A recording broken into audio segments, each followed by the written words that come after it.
ഈ 8 documents laminate ചെയ്തിട്ടുണ്ടെങ്കിൽ ഭാവിയിൽ പ്രശ്നം ഉണ്ടാകാൻ സാധ്യതയുണ്ട്.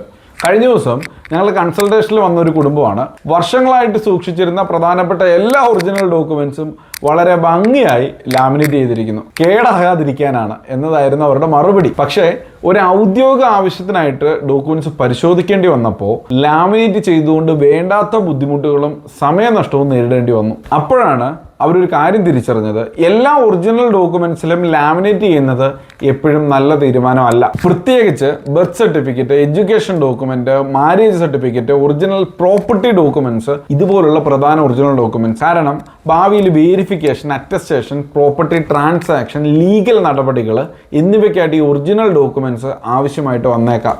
അതുകൊണ്ട് ഒറിജിനൽ ഡോക്യുമെന്റ്സ് ലാമിനേറ്റ് ചെയ്യുന്നതിന് മുമ്പ് അത് ശരിക്കും ആവശ്യമാണോ എന്ന് ആദ്യം പരിശോധിക്കുക. പകരം ഒരു നല്ല ക്വാളിറ്റി ഡോക്യുമെന്റ് ഫോൾഡറിലോ ട്രാൻസ്പെറൻറ്റ് സ്ലീവിലോ സൂക്ഷിക്കുന്നതാണ് ഉചിതം. ലാമിനേറ്റ് എന്ന് കമന്റ് ചെയ്യൂ. ലാമിനേറ്റ് ചെയ്യാൻ പാടില്ലാത്ത ഡോക്യുമെന്റിന്റെ ചെക്ക് ലിസ്റ്റ് ഇൻബോക്സിൽ അയച്ചു തരാം. ഇതുപോലുള്ള വീഡിയോസിനായിട്ട് നമ്മുടെ പേജ് ഫോളോ ചെയ്യൂ.